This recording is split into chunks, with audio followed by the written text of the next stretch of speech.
A FUCAP Business School é a escola de negócios mais completa do Brasil, com ensino continuado que vai da graduação até o doutorado.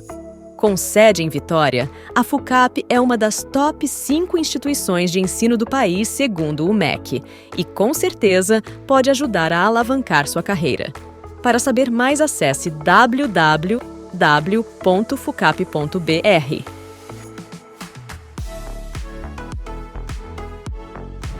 Olá pessoal, estamos aqui no IBFcast, sou Gil, CEO da IACrypto, membro do QC de Inovação e Tecnologia. Vamos bater um papo hoje com o Helder da Grão da Roça e com o Tufi da FAS. Helder, você podia se apresentar? Olá, primeiro é um prazer estar aqui com vocês, discutir um assunto que vai logo estar presente na nossa vida no dia a dia. Então, eu participo de um grupo familiar, um grupo agrícola que trabalha principalmente com café. A gente tem outras operações com pimenta e com gengibre, mas o negócio principal é café. Desde operações de exportação, hoje a gente exporta para mais de 40 países, até uma operação aqui no mercado interno como a indústria de torrefação. Maravilha. Tufi. Valeu. Pessoal, muito prazer para todo mundo que está aí ouvindo, assistindo. Meu nome é Tufi, sou advogado, tenho uma formação em gestão comercial, em marketing. Hoje toco a diretoria comercial da FAS Advogados, né? Sim, apesar de estar no comercial, não largo aqui o jurídico, estou sempre envolvido com esses assuntos. Viemos a fazer um trabalho em conjunto com o Gil muito recentemente, e aí temos novidades aqui, temos detalhes para a gente falar sobre o mercado de cripto, sobre como a gente pode ajudar os empresários que estão se aventurando nesse ramo, para quem também é usuário, gostaria de começar a operar com esse tipo de ativo, como fazer, se tem risco ou se não tem, o que a lei diz. Então, estamos aqui hoje para ouvir e principalmente esclarecer o que for preciso. A vinda do Helder foi de uma conversa que a gente teve lá atrás, na Tech Vitória, e aquela conversa foi uma conversa muito produtiva, porque gerou, acho que em ambas as partes, a questão do refletir sobre o tema. E naquela conversa a gente falava como a cripto podia ajudar o comércio, tanto interno quanto externo, né? Sobre relações de confiança, sobre outras coisas. Eu queria que você recuperasse um pouquinho daquela nossa conversa, colocasse seu ponto de vista a respeito dessas negociações com cripto, onde entraria a cripto, qual o espaço que a gente tem hoje. Perfeito, Gil. Como qualquer relação comercial, é fundamental a confiança entre as partes, pelo menos no comércio como a gente entende até então.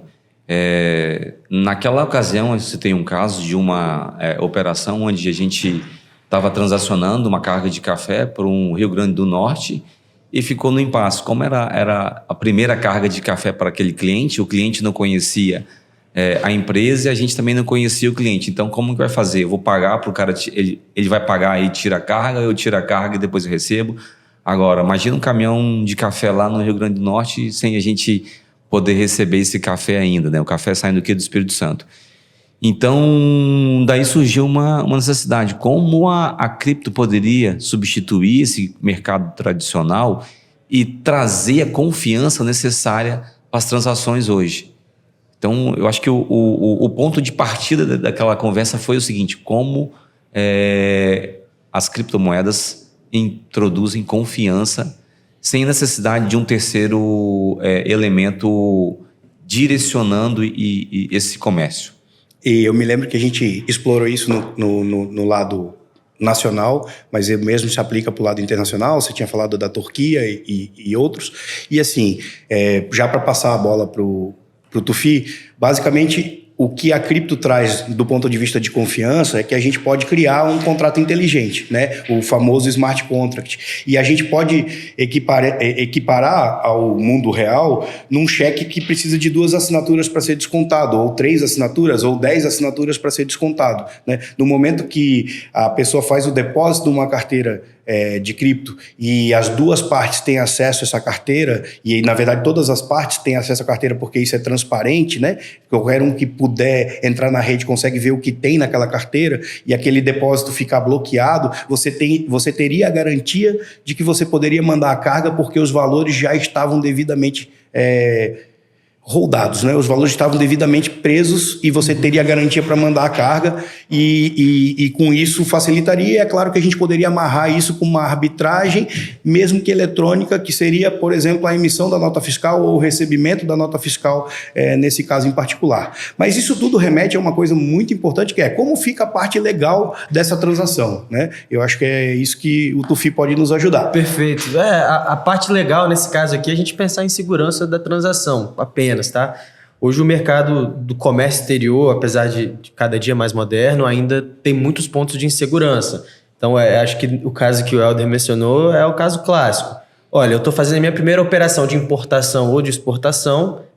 Para mim é um risco muito grande, porque eu não conheço a parte contrária. Geralmente essas transações elas partem de valores consideráveis. Então, assim, estamos falando de no mínimo um container de algo que tem um valor médio de centenas de milhares de reais. E como fazer e como desenhar esse tipo de operação de maneira mais segura. Os contratos inteligentes, que é justamente mais popularizado como smart contracts, né? Eles têm o ganho da tokenização, né? O sistema aplicado, que é a blockchain, ela permite que a gente tenha uma maior auditabilidade, rastreabilidade, segurança. Por quê? De ponta a ponta, sabe-se de onde vem, para onde vai e quais são os agentes certificadores dessa operação. Então, se eu compro um café de outro país ele só chega e só é debitado na minha conta se alguém confirmar que chegou.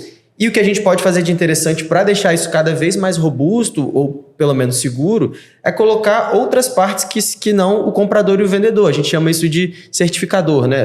Geralmente são agentes públicos, então a gente tem um contrato, a gente manda o café chega, quem recebe confirma que recebeu e dá uma baixa no sistema. E aí um outro agente, que aí o papel dele nessa operação, na verdade, é da fé pública, pode certificar como um árbitro, né? A gente chegou a comentar isso aqui antes. Então, a gente consegue colocar numa operação de compra e venda uma outra pessoa para, cara, olha, estou confirmando que sua carga chegou, ela realmente está aqui, realmente veio na quantidade esperada, pode depositar. E o dinheiro que você falou que fica holdado, né? É basicamente uma conta em juízo. Travado, enfim. Olha, eu pretendo fazer a operação, tá aqui, mando lá para a conta arbitrada o dinheiro que vale, a outra parte envia o produto, se não confirmar que recebeu, o dinheiro não sai. Então, fica muito bem amarrado, ajuda muito esse tipo de coisa. E do ponto tributário, eu vou pagar ICMS, eu vou pagar taxa de importação, como fica do seu ponto de vista essa questão tributária? Todas as taxas são devidas, isso não muda nada, né?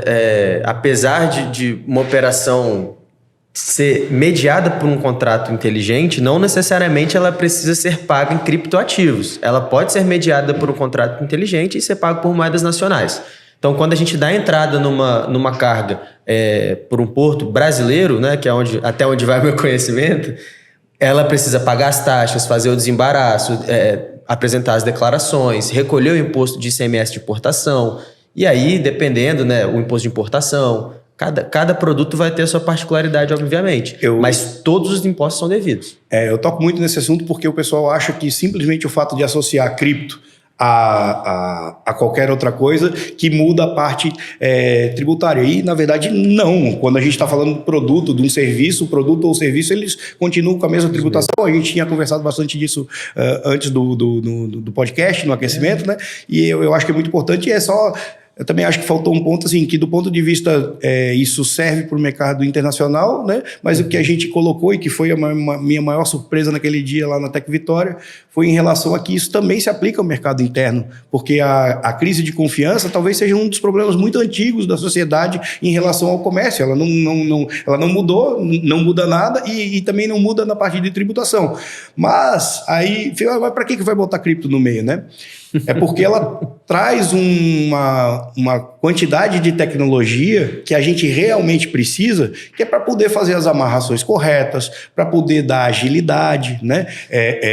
E isso até me lembrou que a gente vai falar um pouco do Drex, né? Sim, muita gente confunde o Drex com o Pix e isso não é bem assim, exatamente porque no Drex entra a parte dos smart contracts que vão revolucionar aí a maneira da gente fazer comércio. Tem um ponto muito legal na tokenização e nos criptoativos, que é a descentralização estatal, né? para quem é a favor do livre comércio, isso é maravilhoso. Isso blinda a operação de agentes que podem ser passíveis de corrupção. Então, assim, a gente tem, entre eu e você, uma relação que nós dois podemos auditar, nós dois podemos corrigir, nós dois podemos, sabe, olhar e ter o traqueamento do que realmente aconteceu de ponta a ponta. Isso não acontece quando a gente não tem esse tipo de mecanismo. Isso é muito interessante porque eu acredito que você já tenha vivido vários problemas, tanto internacionais quanto nacionais, com relação a essa paguei, não chegou o dinheiro. Como é isso no dia a dia, na operação? Pagou e não levou. Além da questão financeira, eu acho que isso sempre acontece. A gente, às vezes, é obrigado a ficar preso a um determinado do banco do cliente e tudo. Tem uma questão muito importante aí, que é a burocracia. Eu vejo a adoção de criptomoedas no comércio internacional, principalmente, como um simplificador do comércio, de você eliminar várias taxas, eliminar vários processos internos com banco, financeiros, quantidades públicas, estatais, como o Tufi falou. Então, a gente vai ter um ganho aí de diminuição de trabalho, diminuição de burocracia gigante nesse aspecto. Isso até me faz lembrar um outro ponto, Helder, que é o seguinte, né? Hoje, por exemplo, até o próprio Open Finance, que está aí disponível, já começou a ser utilizado, apesar de ainda não ter popularizado, ele traz um trilho, ele traz uma normativa e uma maneira de agir para todo mundo se automatizar, dar consentimento, a verificação de conta, trazer algum nível de transparência entre as partes, mas cada banco faz do seu jeito. A grande vantagem da cripto nesse contexto é que você vai automatizar, por exemplo, com o seu ERP, fazer uma ligação do ERP para verificar se algo foi pago ou não foi pago, mas é sempre da mesma forma. Se você usar Bitcoin ou dólar, Tether, ele vai ser sempre da mesma forma, não importa o agente que está do outro lado, não importa o agente bancário, não importa o agente, ele sempre é da mesma forma. Isso facilita muito a parte de automação e desburocratização, de certa forma, do processo como um todo, da cadeia, né? E isso realmente é muito benéfico. Mas me fala um pouco mais ainda sobre os problemas que vocês têm eventualmente enfrentado nesses comércios aí, os problemas mais comuns, né? Problemas mais comuns, Gil, é o seguinte: a carga está no porto e o cliente, por exemplo, não pagou ainda um determinado quantia combinada. Aí se essa carga está num porto fora do país ou em qualquer porto, você tem que pagar diárias, isso não foi combinado. Então está encarecendo a operação e não é pouco. O cliente desistiu da carga, pagou uma porcentagem e desistiu da carga. Então você tem que buscar dar um outro destino para essa carga. Não faz sentido trazer uma carga de café que está, por exemplo, num porto da Turquia de volta para o Brasil. Imagina a quantidade de burocracia que você tem que fazer para importar essa carga novamente. Então, não vou importar, a gente vai ter que revender. Então começa uma outra operação. Tinha toda uma documentação com o banco para aquele cliente assumir a carga. Não é mais. Eu vou mudar o cliente. Então a gente está falando aí de inúmeras taxas, inúmeros processos burocráticos, que por quê? Devido a uma parte que ela não foi correta na negociação. E só para complementar, como é interessante o que está acontecendo para modernizar esse tipo de transação, a Organização Mundial do Comércio hoje incentiva o uso de criptoativos nas transações internacionais de comércio exterior. Então, assim, tamanha a eficiência, segurança e tudo mais. E se a gente começar a pensar assim, cara, não tem para onde a gente correr, que é mais eficiente, é mais seguro, é mais rápido, é desburocratizado e é mais confiável. Por que não fazer, né? Assim, o futuro das transações internacionais de comércio exterior, na minha opinião leiga, não opero comércio exterior tal qual você opera, assim, minha posição aqui é mais como jurista mesmo, mas é que, cara, não temos hoje na mesa aqui uma solução melhor. Essa que é a verdade. Eu acho que muito de encontro ao que você está falando, assim, né? O próprio Banco Central brasileiro, ele vem divulgando e vem apostando no Drex como uma solução do real efetivamente digital tokenizado, né? Porque a gente tem hoje, realmente a gente quase não vê mais o real circulando, porque o real em papel está em extinção, mas o que o Banco Central fala que a gente tem hoje na conta corrente é um real eletrônico. Porque qual que é a diferença? Ele não é controlado a emissão desse real eletrônico que está na sua conta, e com o Drex ele começa a controlar a emissão para garantir que quem está de posse de fato daqueles tokens é quem deveria estar, e aí ele consegue fazer essas amarrações de contratos inteligentes, do tipo, olha, hoje eu só consigo bloquear algum dinheiro na conta via bloqueio judicial. Daí para frente, com o Drex vão existir outras formas de bloqueio não judicial. E sabe o que eu tava pensando, Gil? Essa a gente não conversou, mas como que vai ser possível para o Estado, não sei se o Banco Central ou a administração pública de maneira ampla, assim, de extrair informações e insights do próprio dinheiro que ela emite? Então, olha, eu sei quantas pessoas de tal idade a tal idade usam Drex, aonde estão, quanto gastam, que grupos se organizam, qual é o volume diário de transações. Hoje a gente não tem isso, assim. Tem parte disso com o Pix, beleza. Ainda não é tão auditável e rastreável tanto quanto seria o Drex. Ou tanto quanto será, né? Pro bem e pro mal. Pro bem e pro mal. Tufi tá querendo transformar o dinheiro num produto já. Mas o dinheiro sempre foi um produto, né? Não, mas isso é interessante do ponto de vista de controle de inflação, cara. Assim, eu tenho controle realmente de quanto eu estou emitindo? Hoje, beleza, porque a gente tem Pix, existe algum controle a mais. Mas esse controle da emissão de notas, de papel moeda, ele não é exato. Toda vez que eu quiser contar quantos dinheiros eu emiti, eu tenho que descer no cofre, né? E contar papel por papel. Isso na prática é inviável. Você tem uma estimativa e aí o mercado se regula por estimativas, por médias, etc. Com o Drex, isso vai virar exato. Pelo menos é o que prometem, né, Gil?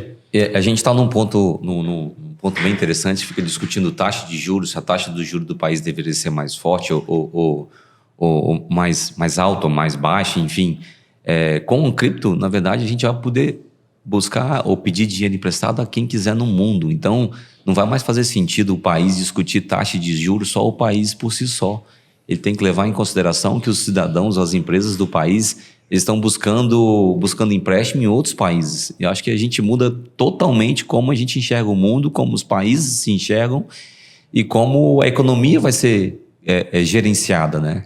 Isso me lembrou que quando eu comecei a falar, eu esqueci de um detalhe importante, é que a iniciativa do Drex não é uma iniciativa do nosso Banco Central, mas igual a outros bancos centrais, estão nessa mesma corrente de tokenizar o dinheiro fiduciário, o dinheiro de legal em curso. E isso vai trazer essa transformação, porque no próprio Drex prevê o papel do gateway, né? Onde aquilo vai servir de um ponto de passagem entre uma moeda digital e outra que seria equivalente hoje a uma casa de câmbio, né? Mas esse câmbio hoje, ele é de moeda fiduciária para moeda fiduciária e ele vai passar a ser um câmbio de moeda fiduciária para qualquer outro tipo de token, né? Inclusive tokens do mundo real, do mundo físico, né? Um token de um resort, de uma cota de resort, de uma cota de avião, o que represente um compromisso futuro de uma viagem, e assim realmente os limites vão muito além do que a gente tem hoje, com uma velocidade, com uma facilidade, com uma transparência que a gente até então não tinha visto. Perfeito. Faz sentido a gente falar que a gente vai negociar tokens? Eu acho que o token, como qualquer tecnologia que fica mais transparente, né? Ele vai ser abstraído completamente. A gente não vai negociar token, a gente vai continuar negociando viagem, a gente vai continuar negociando carro, casa, café, pimenta, seguro, mamão, né? Serviço, seguro, serviço, porque é isso que na verdade se trata de negócio, né? Claro que eu tenho clientes hoje que negociam voucher, né? Que seria um gift card. Ele também é uma promessa de algo, né?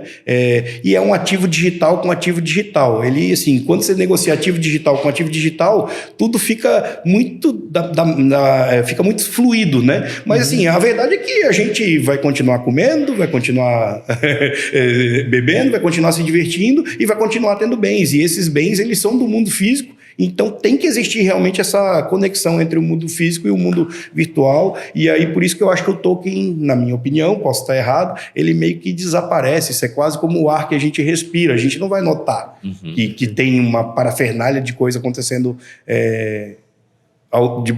pelos nossos pés ou sobre as nossas cabeças, né? Gil, eu tenho uma pergunta, assim, você falou existem operações ao redor do mundo, etc., onde vocês liquidam essas transações através da IA Cripto. Como que é lidar com gente do mundo inteiro? Vocês chegam a ter algum nível de interação com os liquidantes? Ou só quando isso vai para um suporte? Não, a gente... É um desafio, a galera lá tem que falar inglês? A gente tem cliente internacional, a gente tem... Hoje, né, a tecnologia ajuda bastante, né, nessas traduções, mas o que muda, que talvez tenha menos interação possível, é porque o processo é muito conhecido. A conversa é sobre um propósito, né? É igual, né, quem tem dificuldade com língua, às vezes o cara ele tem dificuldade de sentar na mesa e conversar em inglês, né? Uhum. Mas para conversar sobre vender café é fácil, não é? Do tempo dos nossos avós para cá, muita coisa mudou, né? E a gente já falou tanta coisa bacana que poderia ser resolvida no comércio interno, no comércio internacional, com o uso da cripto. Mas, Helder, por que você acha que isso não emplacou ainda? Bom, Gil, primeiro que o café é um mercado muito tradicional, um setor muito tradicional da economia, né? Ele demora para adotar algumas tecnologias. Isso já é adotado, como você muito bem sabe, na questão de jogos, que é um mercado muito mais digital, né? Mas agora do café é um mercado mais tradicional. E também tem o tempo das tecnologias disruptivas, normalmente levam para ser adotadas, né? A gente tem um exemplo aí do QR Code, que demorou já existia há dezenas e dezenas de anos e foi adotado há pouco tempo. Mas quando foi adotado, isso espalhou e hoje a gente não vive sem o QR Code. Qualquer lugar que a gente vai e está presente tem QR Code para tudo. Eu acredito que com a cripto vai ser a mesma coisa. A partir do momento que entra no mercado e os atores, os stakeholders do mercado conseguem perceber esses benefícios, isso vai se espalhar e não tem mais volta. Tufi, você acha que existem lacunas de legislação que também criam esse entrave? Sim, eu acho que ainda... por não ser amplamente utilizado, tem um pouquinho de resistência, né? Quem está no mercado tradicional não sabe muito por onde operar, se vai comprar hoje, amanhã não vai estar valendo nada, ainda tem essas inseguranças. E as lacunas da lei, tudo que o Estado pode oferecer de suporte para tornar isso mais seguro, ainda não é tão comunicado também. A gente pode perceber que nem o próprio Estado entende completamente esse tipo de operação, né? O legislador, que é o cara lá encarregado de formatar toda a regra para a gente cumprir, ele próprio não entende. Então, hoje a gente pode perceber que o mercado cripto ele tem duas principais lacunas de tributação e para quem ainda não mexe com isso não tem momento melhor, né? Porque se entrar agora não vai pagar uma série de impostos que ainda não foram criados. Mas, por outro lado, o fato de não criar esses impostos, essas regulamentações, implicam em não discutir a questão. Os principais pontos aqui que a gente vê, o cartão de crédito, a operadora Mastercard, ela já opera com transações 100% criptografadas ou utilizando tokens de criptoativos. Isso implica em quê? Você pode receber numa conta e ter lá o seu Bitcoin no exterior, ou como a gente sabe, não está adstrito a país nenhum, né? Ele é descentralizado. E você pode gastar esse dinheiro onde você quiser, 100% em cripto. Nessa transação, quem vende ali o produto para quem está comprando, ele sim paga o imposto na emissão da nota. Mas quem compra, se por acaso operar 100% em cripto, não se percebe a renda desse cara no país. Traduzindo, se eu ganho cripto fora e gasto tudo em cripto, eu nunca liquido isso em reais, esse dinheiro nunca entra no Brasil a ponto de me taxarem de imposto de renda. Então, se eu tenho uma operação 100% em criptoativo, isso passa batido aqui pro fisco brasileiro. Mas isso você tocou num ponto bastante importante, que é a questão da barreira, né? Mas onde está acontecendo essa transação? Impossível saber, né? Tá nas nossas cabeças, porque o criptoativo ele realmente não tá... Ele não está submetido a barreiras, né? Ele está no abstrato. Ele está no abstrato, ele está além da distribuição entre os países, né? E aí a gente não sabe onde tributa, isso é um ponto importante. E tem um segundo ponto que é o seguinte, a criptomoeda ou criptoativo, ele não é considerado, pelo olhar jurídico brasileiro, tá? Como moeda nacional, porque ele não está adstrito a nenhuma soberania estatal, então ele não é moeda. E ele também não é título executivo, ele não é título de valor mobiliário, porque ele também não representa algo para ser descontado. Ele tem o valor intrínseco em si mesmo. Então, se não é moeda e se não é título, a gente não consegue tributar em IOF por nenhuma transação de câmbio. Inclusive, essas definições elas foram recentemente colocadas no marco, né, de criptomoedas, né? Que ainda falta bastante regulamentação, né? Ele ainda está sendo regulamentado, mas pelo menos já existe uma divisão clara entre o que é escopo da CVM e o que é escopo do Banco Central, e essa divisão de escopo está exatamente em cima daquilo que representa um título, um valor imobiliário, e daquilo que não representa aquilo que tem valor intrínseco, que é a nossa discussão de antes, que é quanto que vale um Bitcoin? Quanto que vale, Tufi? Vale o próprio Bitcoin. Vale um Bitcoin, vale um Bitcoin. Minha opinião, tá? Eu acho que pouco a pouco a CVM vai cuidar mais das operações tokenizadas e o Banco Central vai cuidar mais das moedas cambiais, criptografadas. Né? Operações cambiais, né? Operações análogas à operação cambial, né? Perfeito. Mas assim, só para concluir, porque a gente dá muita volta e realmente é um assunto complexo, principalmente para quem não é da área, resumidamente, se a gente opera hoje, ganha tudo e gasta tudo em criptoativos, a gente pode não pagar imposto de renda, porque o Estado não chega lá. Isso depende da boa-fé de quem ganha e quem paga, de declarar isso pro fisco brasileiro, beleza? Então, o fisco brasileiro em si não tem a capacidade de fiscalizar tudo. Segundo ponto como ainda a gente não definiu se criptomoeda é valor mobiliário, é um título, ou se criptomoeda é de fato uma moeda nacional, ainda não se tributa o IOF nessas transações de liquidação. Perfeito. Tá? Uma outra coisa que é importante ressaltar aqui é que as empresas que trabalham com cripto hoje no Brasil, elas têm legislação e normas já vigentes, e uma coisa que acontece é que todas as transações elas são devidamente reportadas à Receita Federal, né? Toda troca de ativo de cripto, ou de cripto para cripto, ou de cripto para reais, elas são sempre reportadas à Receita Federal com os devidos CPFs e CNPJs envolvidos, né? Então isso já, assim, a questão de isso não garante a tributação, né? A questão de tributação ainda é uma questão de apuração de cada empresa, de cada negócio, até porque tem que se levar em consideração o contexto, né? Se houve ganho, se não houve ganho, se foi escambo, se foi cripto por cripto, mas isso já é devidamente reportado, que eu fiz questão de frisar isso porque muita gente ainda tem, e talvez pela fala que a gente conduziu, como se, ok, mas tem empresas legais e que são obrigadas a reportar. Muito importante. Né? As empresas são super reguladas. As pessoas físicas, elas são um pouco mais soltas. Por quê? Se eu recebi na minha conta internacional X reais em Bitcoin, até o dia que isso entrar no Brasil, o Brasil não sabe. A não ser que eu declare. E não deveria saber mesmo, né? Perfeito. Não está no Brasil, né? Não está no Brasil. Vai tributar o quê? A Receita Federal tem que tributar aquilo que de fato entra. Que de fato é do escopo dela, né? Sim. Então, esse é um ponto ainda em discussão. Eu acho que vão haver soluções para isso, principalmente o governo brasileiro, assim, é um governo que gosta de tributar, né? E precisa tributar, tem um déficit fiscal, etc. Então, acho que vão encontrar caminhos para isso, para tornar que isso seja possível.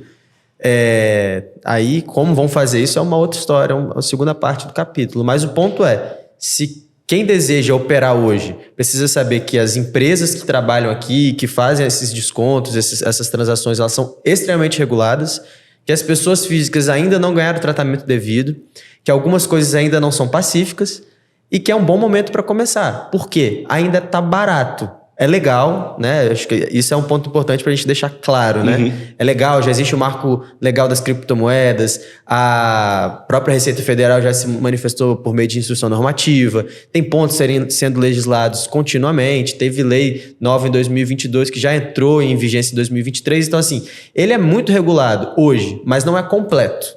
Eu acho que esse que é o ponto. Concordo, gênero, número e grau. Esse papo aqui é bem interessante, né, Gil? Para a gente começar a desmistificar essas transações com cripto, né? Então, quando a gente ouve o Tufi falando, dá garantia e dá conforto para as empresas operarem usando o cripto. Ou seja, eu tenho uma regulamentação e não tenho nada ilegal a usar a cripto. Pelo contrário, vamos atrás dos ganhos que operar a cripto no mercado, na verdade, usar a cripto para o comércio nos traz, né? Em termos de diminuir burocracia, de eficiência nas operações e mais inúmeros ganhos que a gente tem aí. Até porque se a gente não fizer, o nosso concorrente vai fazer. Né? Exatamente. E muito bem lembrado. Assim, no final é a gente procurar a eficiência, né? Eu tenho um exemplo que quando eu vi, né, eu gostaria de compartilhar, que foi quando, graças a Deus, o pedágio foi desativado, né? Ali na terceira ponte, mas quando eu vi cobrando em Pix o pedágio, né? Eu vi que realmente tinha acontecido uma revolução, porque qual é o outro meio de pagamento de transferência bancária que ia suportar um fluxo de pedágio, né? Então, assim, isso só mostra que um meio de pagamento eficiente em todos os aspectos, seja de custo, seja de velocidade, seja de transparência, rastreabilidade, ele fomenta o negócio. Sem dúvida. Né? Não tenho dúvida. Hoje, as empresas que estão se desenvolvendo, buscam eficiência, né?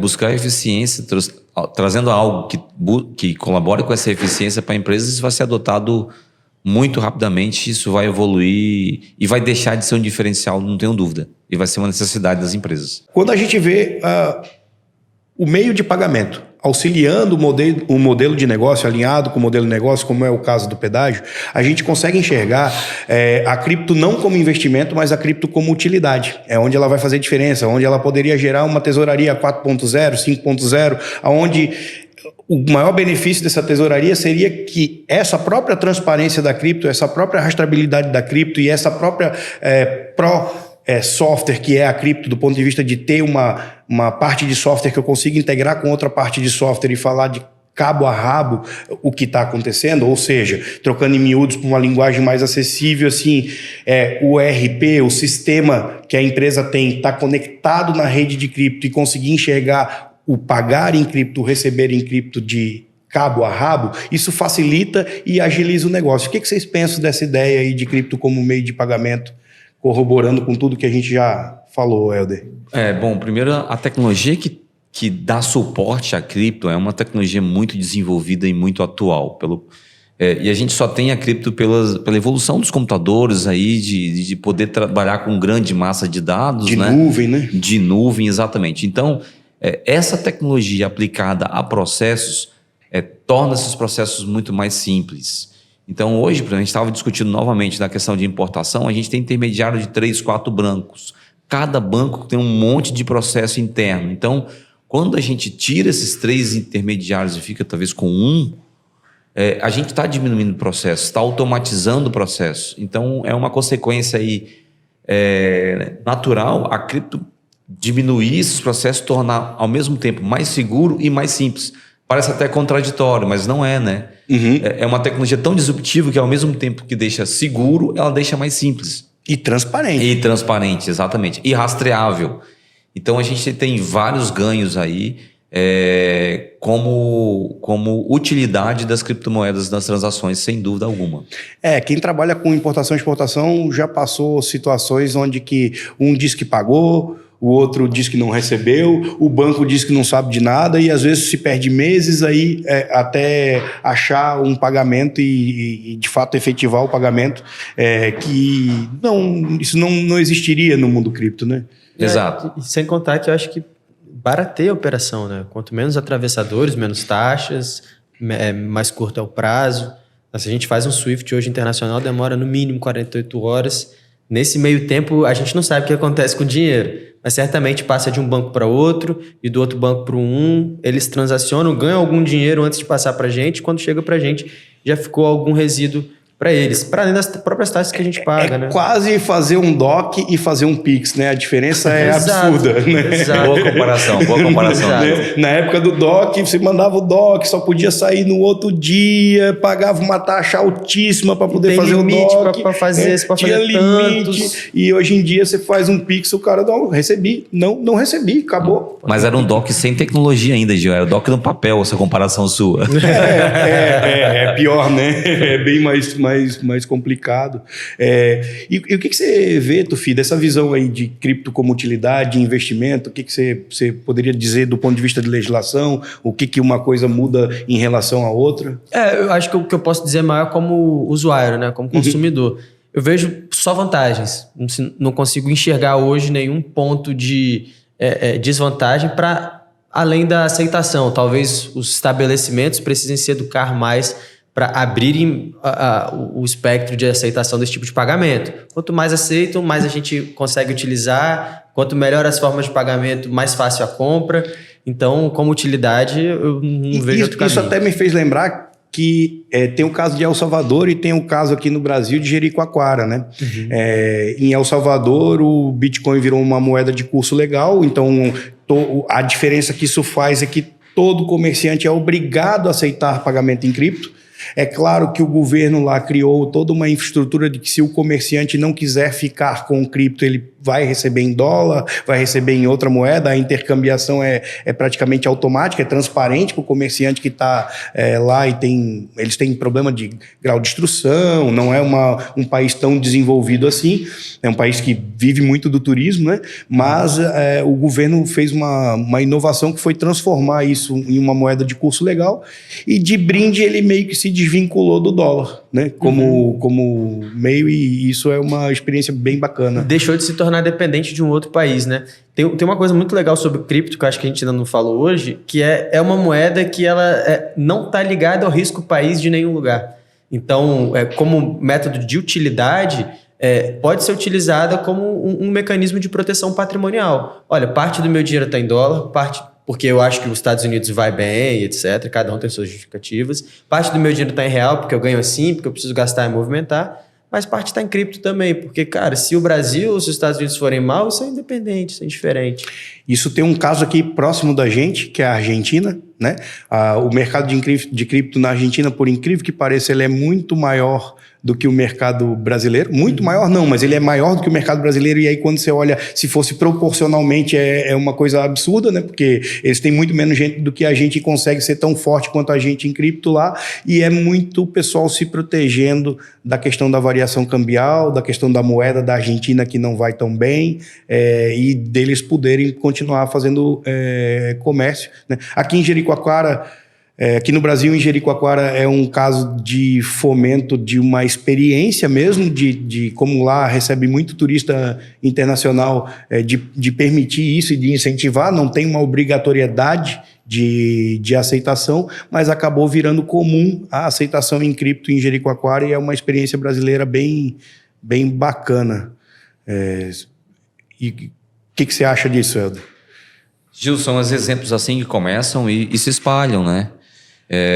Então, eu acho que o papo que a gente está trazendo aqui, esse é um dos motivos, né, para tornar um pouco mais palatável, né, esse assunto que é bem complexo mesmo, mas que quando traz ganhos, como você falou, é o caso de El Salvador, tem ganhos para o país, tá usando essa moeda, isso vira uma tendência e vira logo uma adoção, uma prática adotada por governos, por empresas e, consequentemente, por cidadãos, né?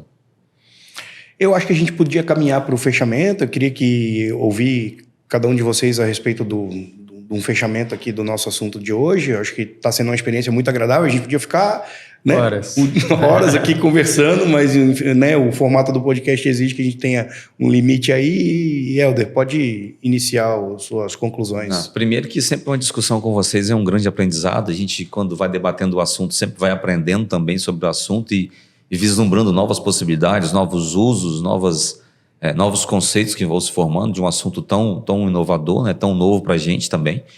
E esperamos que essa discussão continue e a gente vem sempre trazer novas utilidades para as criptomoedas.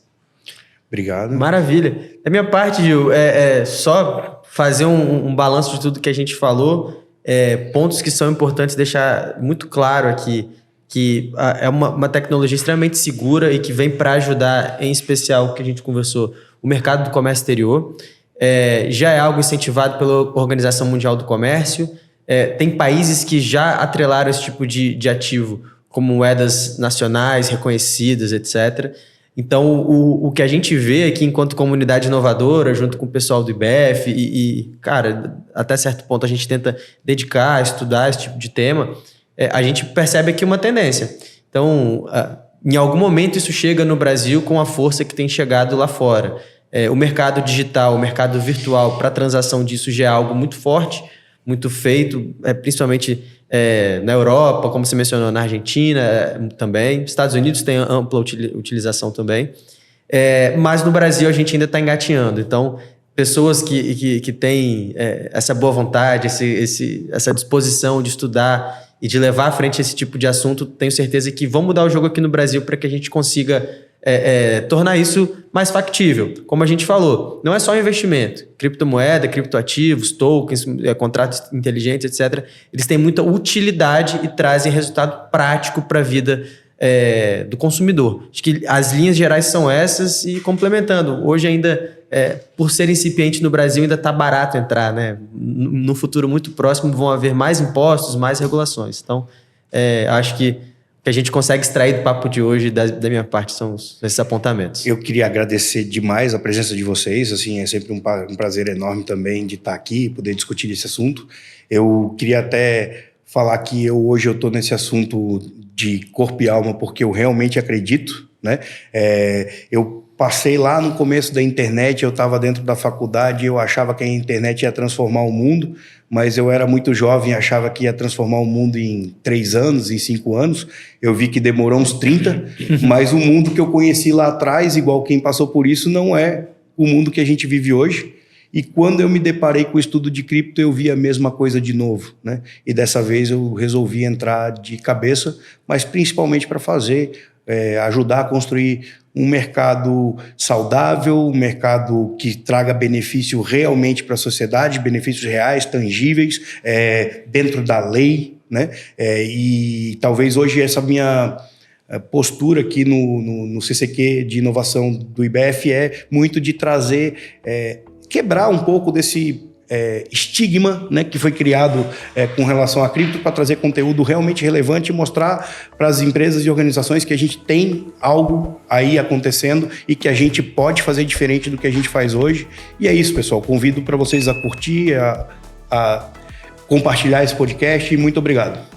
Esse podcast tem o apoio dos mantenedores do IBF, sendo eles: categoria Diamante, ArcelorMittal, Banestes, Cezan, Cicobi, Vale, categoria Master, Apex, Med Sênior, categoria Sênior, Daluz, Risque e Nemer Advogados Associados, Fucap Business School, categoria Pleno, Almeida e Pandolfi D'Amico Advogados, Grant Thornton, Machado Mazei e Pinho Advogados, Terca, Zília Armazéns Gerais, Time Now, Apoiadores, Accounting Consultoria, Ativação, Rede Vitória, Fucap Solutions, Rede Tribuna, Rede Capixaba de Comunicação.